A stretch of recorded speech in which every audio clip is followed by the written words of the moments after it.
बिस्मिल्लाहिर्रहमानिर्रहीम। अस्सलाम वालेकुम स्टूडेंट्स, उम्मीद आप खैरियत से होंगे। आज की वीडियो में हम class 10th maths national book foundation chapter number 8 exercise 8.3 के क्वेश्चन नंबर 6 को स्टार्ट करने जा रहे हैं। स्टूडेंट्स, इससे पहले हम 5 क्वेश्चंस तक सारे के सारे लॉज यानी कि कोसाइंस, साइन और टेंजेंट के जो सारे लॉ थे और इसके अलावा हम अप्रोप्रिएट लॉ भी पढ़ चुके हुए हैं। अब आते हैं क्वेश्चन नंबर 6 की तरफ। यहाँ पे हमने खुद इन्फर करना होगा कि हम कौन सा लॉ लगाएंगे। तो यहाँ पे हमारे पास है जी, a point is flying from city A and city C 500 kilometre apart. एक तरफ से वो 500 किलोमीटर जो है वो उड़ रहा है। ही स्टार्ट्स हिज फ्लाइट, उसने अपनी फ्लाइट को स्टार्ट किया है कितने डिग्री पे? 20 डिग्री पे। Of course and flies on this course for 150 kilometre. वो कह रहे हैं कि ऑब्वियसली कि अगर 20 डिग्री का एंगल है तो फिर 150 किलोमीटर का सारा कोर्स होगा। And it's above city B, how far, और उसके जो ऊपर है वो क्या है? सिटी बी है। How far is he from city C, अब वो कितनी दूर होगा सिटी सी से? सिटी बी जो है वो उससे अबव है और सिटी सी जो है वो उससे कितना दूर होगा, हमने ये बताना है। सबसे पहले हमारे पास गिवन क्या है, हम एंगल्स लेते हैं कि हमारे पास जो बी है वो 500 है, सी है जो वो 150 है और एंगल हमारे पास 20 डिग्री है। हमने ए को फाइंड करना है। किसको फाइंड करना है? ए को। फॉर एग्जांपल हमारे पास 3 एंगल्स हैं। यहाँ पे ये ऐसे करके हम कहते हैं ये 20 डिग्री का एंगल है। ऐसे कर लेते हैं, ठीक है। अब इसमें से एक ए है, एक बी है और एक सी है, ठीक है। अब देखें हमारे पास जो ए है वो नहीं है ना, और बी और सी अवेलेबल हैं और एंगल हम अल्फा का यूज़ कर रहे हैं, ठीक है। और अल्फा का एंगल जो है वो किसके इक्वल है? 20 डिग्री के इक्वल है।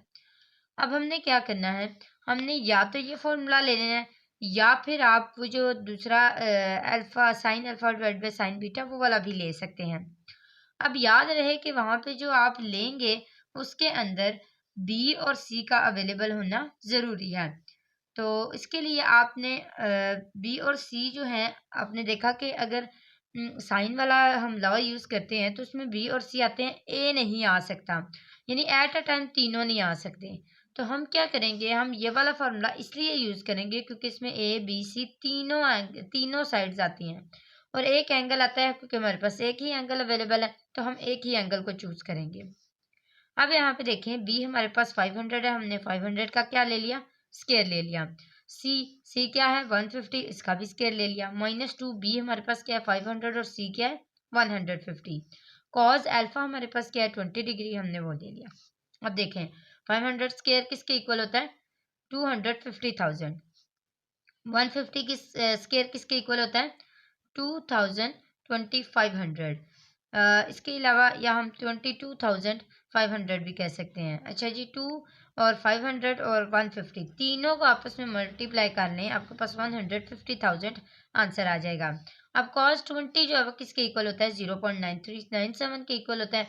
अब हमने इन सब को आपस में सिंप्लीफाई कर लेना है। जो भी आंसर आएगा वो किसके इक्वल होगा? ए स्क्वायर के इक्वल होगा, यानी कि ए स्क्वायर इक्वल है 13,546.106। अभी जो आंसर आया है ये ए का नहीं आया, ये ए स्क्वायर का आया और स्क्वायर को हटाने के लिए हम क्या करेंगे? Taking square root on both sides. ये स्क्वायर स्क्वायर रूट से कैंसिल हो गया, इसका हमने स्क्वायर रूट लिया तो हमारे पास आंसर आया 362.96 किलोमीटर। अब देखें हमारे पास ए का आंसर आ चुका है, यानी कि जो पायलट है वो कितनी दूर है सिटी सी से? 362.7 किलोमीटर जो है वो इससे दूर है। किससे? फ्लाइट से। तो यहाँ पे सिटी सी से, सॉरी। तो यहाँ पे हमारे पास क्वेश्चन नंबर 6 कंप्लीट हो चुका है। क्वेश्चन नंबर 7 की तरफ आ जाते हैं। अच्छा जी, इसमें क्या है? Two sides of a triangular plot have lengths 400 metre. अच्छा, दो हमारे पास ट्रायंगल की प्लॉट्स हैं जो 400 मीटर और 600 मीटर के इक्वल है। The measurement of angle between the sides is 45 degree. उसका जो एंगल है वो कितना है? 45 डिग्री है दोनों के बीच में। Find the perimeter and area of the plot. हमने क्या फाइंड करना है? उसका पेरीमीटर और उसका एरिया। अब उसके लिए हमें क्या करना पड़ेगा? सबसे पहले तो तीसरी साइड फाइंड करनी पड़ेगी। हमारे पास दो साइड्स अवेलेबल है, हमने तीसरी साइड को फाइंड करना है, देन हम एरिया और पेरीमीटर को फाइंड कर सकते हैं।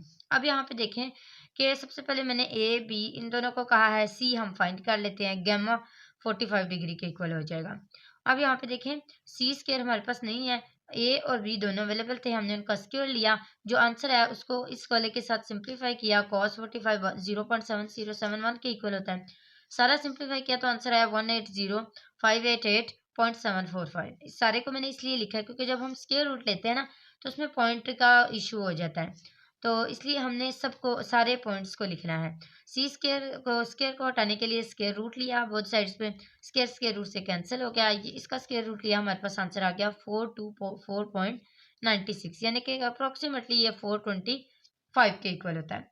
अब यहाँ पे हमारे पास क्या है, हमने फाइंड करना है पेरीमीटर को, पेरीमीटर और एरिया को। पेरीमीटर को फाइंड करने के लिए हमेशा हम क्या करते हैं, तीनों जो साइड्स होती हैं उसको आपस में प्लस करते हैं। जैसे कि हमारे पास जो तीनों साइड्स आई हैं उसमें से एक हमने फाइंड किया तो हमारे पास अवेलेबल थी, दो हमारे पास क्या थी, एक 900 एक 600, उनको लिखा, उसके बाद 425 जो हमने निकाली थी वो, तीनों को प्लस किया तो हमारे पास पेरीमीटर आ गया। अब रही बात एरिया की, एरिया प्लॉट के एरिया को निकालने के लिए हम ये वाला फॉर्मूला यूज कर सकते हैं, 1/2 sin थीटा। अब देखें थीटा की जगह 45 आ जाएगा, ए बी हमारे पास क्या थे 400 और 600, उन दोनों को आपस में मल्टीप्लाई करें, साइन 45 निकालें, उसके साथ मल्टीप्लाई करें और डिवाइड कर दें सबको 2 के साथ, तो आपके पास आंसर आ जाएगा 848552.1 मीटर का स्क्वायर। मीटर का स्क्वायर क्यों लगा है, क्योंकि एरिया को हमेशा स्क्वायर की फॉर्म में लिखा जाता है। ये हमारे पास कंप्लीट हो गया क्वेश्चन नंबर 7। क्वेश्चन नंबर 8 की तरफ आ जाते हैं।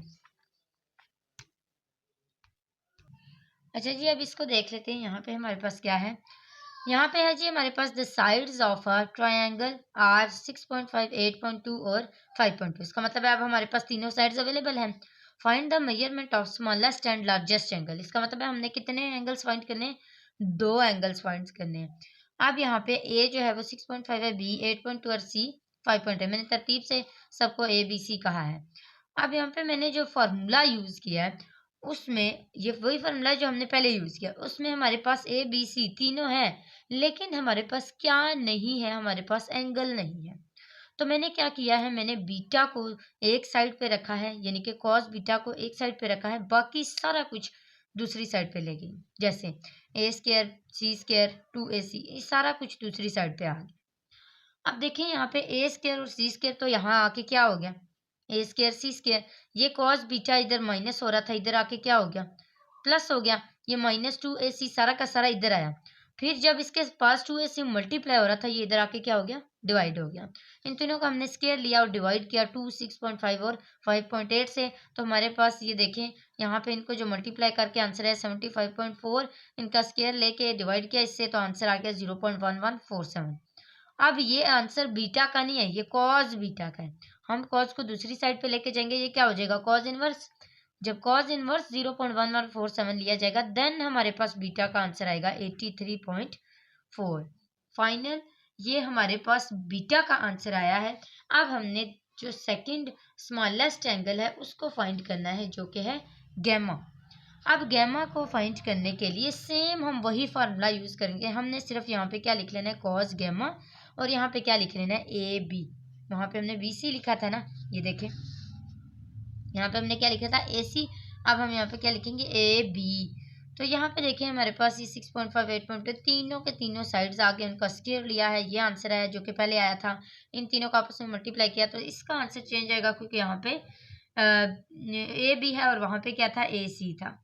अब तीनों को मल्टीप्लाई करके क्या आंसर आया, 106.6।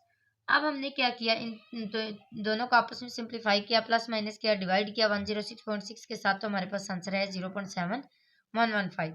अब एक और जो है यहाँ पे पॉजिटिव है, दूसरी साइड पे क्या हो जाएगा, जाके इनवर्स हो जाएगा, तो ये हमारे पास आंसर आ जाएगा 44.64 डिग्री, जिसको हम ये कह सकते हैं कि ये वाला एंगल स्मॉलेस्ट एंगल है, क्योंकि इसका आंसर 44.64 आया है और इसका आंसर 83.4 आया था, इसलिए हम इसको लार्जेस्ट एंगल कहेंगे।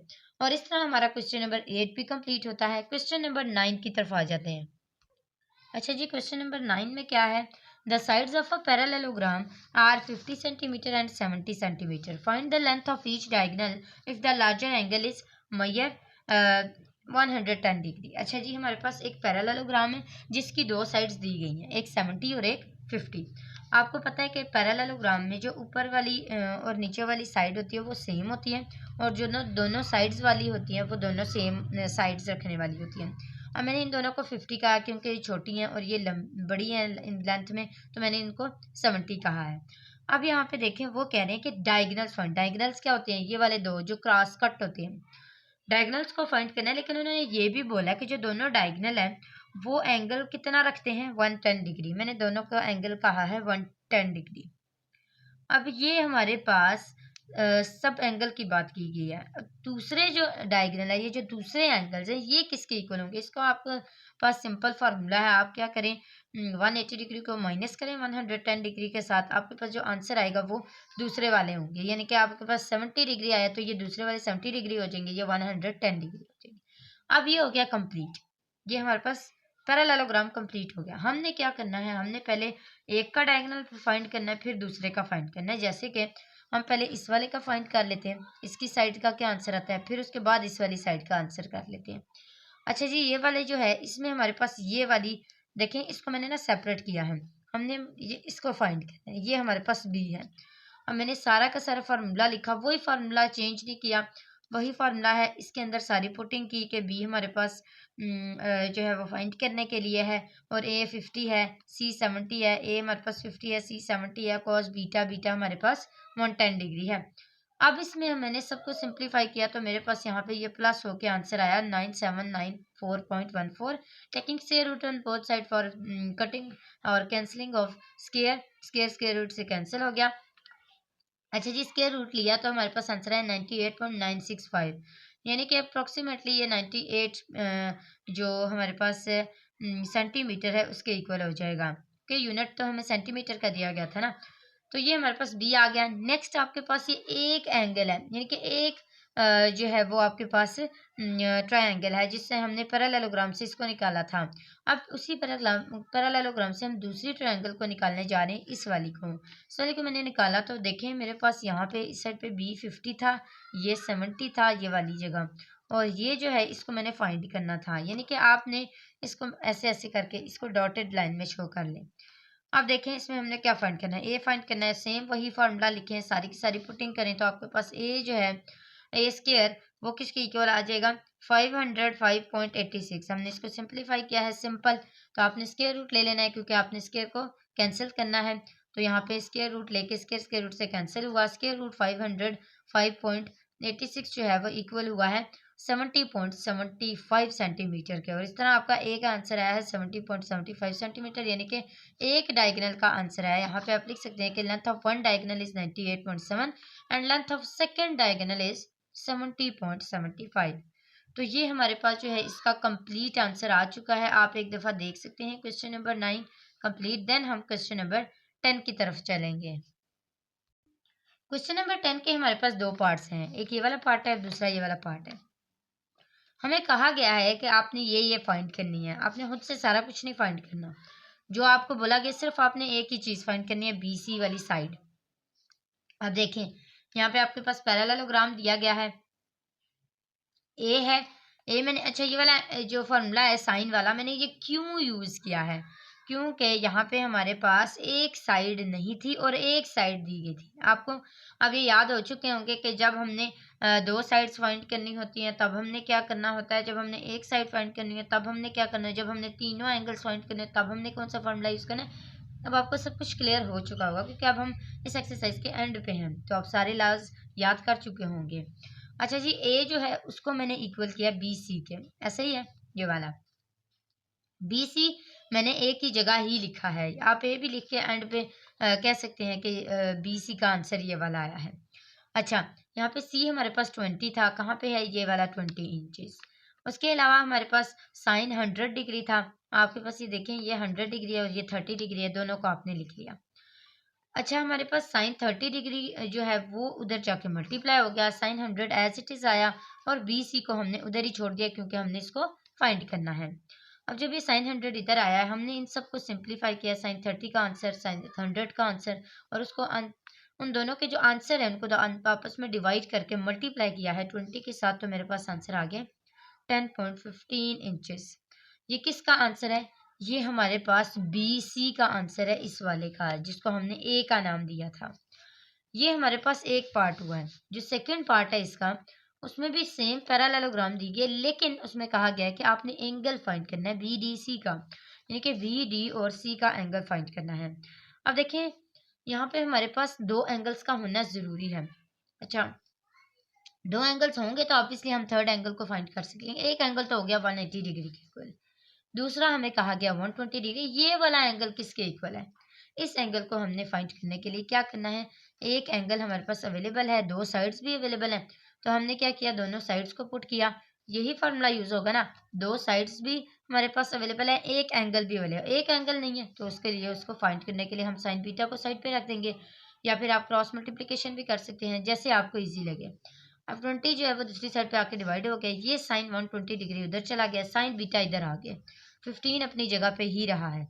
साइन बीटा को फाइंड करने के लिए आपने क्या किया, सबसे पहले 120 डिग्री को, साइन 120 डिग्री को डिवाइड किया किसके साथ, 20 के साथ। जो आंसर आया उस आंसर को अगर मल्टीप्लाई कर दें 15 के साथ तो आपके पास आंसर आ जाएगा 0.6495। अब ये जो आंसर आया है, इस आंसर को आपने साइन इनवर्स के साथ मल्टीप्लाई करना है। क्यों? क्योंकि आपको बीटा चाहिए, आपको साइन बीटा नहीं चाहिए। साइन इनवर्स 0.6495 जो है वो इक्वल होगा 40.5 के, तो आपके पास बीटा का आंसर आ जाएगा। नेक्स्ट हमारे पास, अच्छा जी, ये क्वेश्चन नंबर 10 जो है सेम इसी तरह का क्वेश्चन नंबर 11 है, लेकिन इसमें पैरेललोग्राम दी गई थी, उसमें हमारे पास ट्रायंगल्स दी गई हैं। अच्छा जी, आप देख सकते हैं यहाँ पे हमारी जो ट्रायंगल है वो किस तरह की है। हमने फाइंड करना है BC को, ABD और ये C है, ठीक है। ये जो यहाँ से लेके यहाँ तक का सारा रास्ता है ये मीटर में है, और इसमें से C और D जो है वो 15 मीटर के इक्वल है। ये एंगल हमारे पास 20 डिग्री के इक्वल है, ये 90 डिग्री के इक्वल है। ऑब्वियसली इसमें ये साइन लगा हुआ है तो हमें पता लग गया कि ये 90 डिग्री के इक्वल है। ये जो एंगल है ये 40 डिग्री के इक्वल है। इसमें दो ट्रायंगल्स निकली हैं, ये वाली ट्रायंगल और ये वाली ट्रायंगल। इसमें हमारे पास 20 डिग्री का एंगल है और 15 मीटर है। इसमें हमारे पास 90 डिग्री और 40 डिग्री दो एंगल्स दिए गए हैं। एक्स यानी कि हमने इस मीटर को, इस जगह को, इस बेस को फाइंड करना है। आइए फाइंड करते हैं। सबसे पहले ट्रायंगल ABD के अंदर हमने क्या किया, tan यूज किया। क्यों? क्योंकि हमारे पास वो जो आपने पहले फार्मूले पढ़े हैं, some people have curly brown hair through proper brushing, उसके अंदर आपने देखा कि जब आपके पास दो साइड्स अवेलेबल हों और एक एंगल फाइंड करना हो तब भी आप कर सकते हैं। जब आपके पास एक साइड अवेलेबल ना हो और एक अवेलेबल हो और एंगल भी अवेलेबल हो तो फिर आप तब भी यूज कर सकते हैं। अब यहाँ पे देखिए हमारे पास क्या चीज अवेलेबल है। हमारे पास अवेलेबल है, हमने ABD वाले ट्रायंगल को लिया, पूरे ट्रायंगल को। इसमें हमारे पास ये जो है ये x है और ये 15 है, हम इसको पूरा का पूरा ले लेंगे x प्लस 15। और ये पूरी जो ट्रायंगल है ये किस एंगल के इक्वल है, 20 डिग्री के इक्वल है। हमने इस पूरी ट्रायंगल में से इक्वेशन बनानी है। कैसे? ये देखें, tan 20 डिग्री आ गया। tan ही क्यों यूज किया है? क्योंकि tan इक्वल होता है P डिवाइडेड बाय B के, यानी कि बेस और परपेंडिकुलर के। और हमारे पास परपेंडिकुलर नहीं है, हमारे पास क्या चीज़ है, बेस है और एंगल भी है, तो इसलिए यहाँ पे ये आ गया। अब मैंने P को इक्वल किया है Y के और इसको x प्लस 15 के। अच्छा जी, यहाँ पे tan 20 डिग्री किसके इक्वल आया है, 0.3640 के। अब ये जो आंसर आया है इसको मैंने मल्टीप्लाई किया है x प्लस 15 के साथ, 0.3040 x के साथ मल्टीप्लाई हुआ तो ऑब्वियसली 0.3040 आएगा। अब x प्लस 15 है, 15 के साथ प्लस एज इट इज आ गया, 15 के साथ जब इसको मल्टीप्लाई किया तो आंसर आ गया 5.46। इक्वल किसके आ गया, y के। ये पहली इक्वेशन है। क्यों ये पहली इक्वेशन बनी है? क्योंकि इसके बीच में यहाँ पे x भी है। अगर तो यहाँ पे x ना होता तो ऑब्वियसली मैं इन दोनों को आपस में प्लस करती, y का आंसर आ जाता, लेकिन यहाँ पे हमारे पास x है। अब देखिए यहाँ पे मजीद देखते हैं ट्रायंगल ABC को हम कैसे करेंगे। इसके अंदर हमारे पास P और B परपेंडिकुलर y के इक्वल था, हमने पहले ही कर दिया था। और B जो है यहाँ पे ये देखें, ये B और C ये किसके इक्वल है, x के इक्वल है। हमने यहाँ पे क्या लिखा, x लिख लिया। जब हमने x लिखा tan 40 इक्वल आया 0.8390 x के।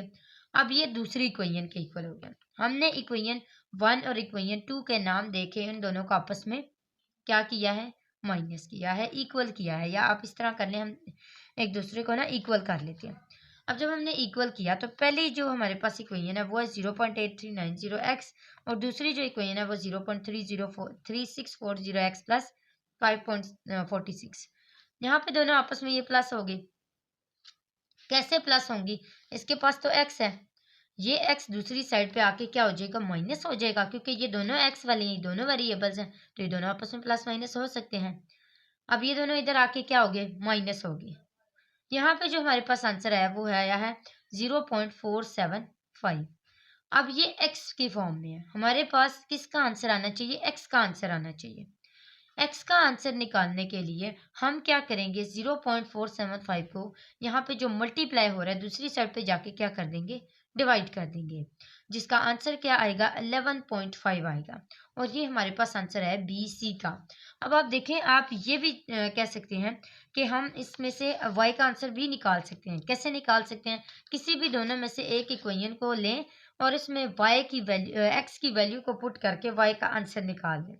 लेकिन आपको क्वेश्चन में कहा गया था कि आप सिर्फ बी सी को फाइंड करने की, तो इसलिए आपको ज़रूरत नहीं है कि आप y को भी फाइंड करें। आपने सिर्फ x को फाइंड कर लेना है और बता देना है कि ये किसके इक्वल हमने किया था? बी सी के इक्वल किया था। इसलिए हमारे पास x का जो आंसर आया है वो बी सी का ही आंसर है, जो कि है 11.5। अब यहाँ पे देखिए हमारे पास जो इसका सेकंड पार्ट है वो किस तरह का है। इसमें हमारे पास ये और ये दोनों परपेंडिकुलर दिए गए हैं, 20 और 30। एंगल एक एक्स है जिसको हमने फाइंड करना है, दूसरा एंगल इक्वल है 125 डिग्री के। अब हमने क्या फाइंड करना है? हमने फाइंड करना है ई डी जी को। हम ई डी जी को पूरा का पूरा फाइंड नहीं कर सकते, क्योंकि इसमें एक ही एंगल है, वो भी नहीं दिया गया, एक ही सिर्फ साइड दी गई है। तो सबसे पहले तो हम एक एंगल को फाइंड करेंगे, उस एंगल इस एंगल को, इस वाले को, इसको फाइंड करके देन हम ई डी जी को फाइंड कर सकते हैं। ये जो एंगल है ये मैंने एफ डी जी को लिया। एफ डी जी को यूज करके कौन सा क्या चीज यूज करनी है? साइन का लॉ यूज करना है।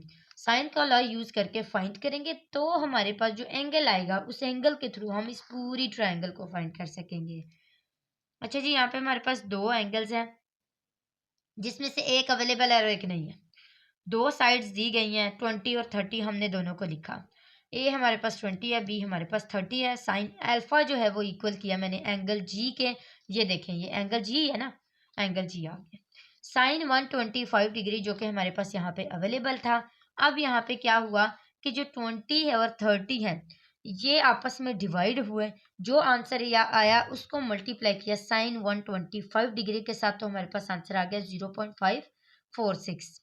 अब ये जो 0.4546 है इसके साथ साइन इधर आके क्या हुआ? इनवर्स हुआ है, क्योंकि हमें तो साइन साइन तो नहीं ना चाहिए बीच में, हमें तो पूरा का पूरा एंगल चाहिए। अब एंगल जी जो है वो इक्वल आया 33.1 डिग्री के।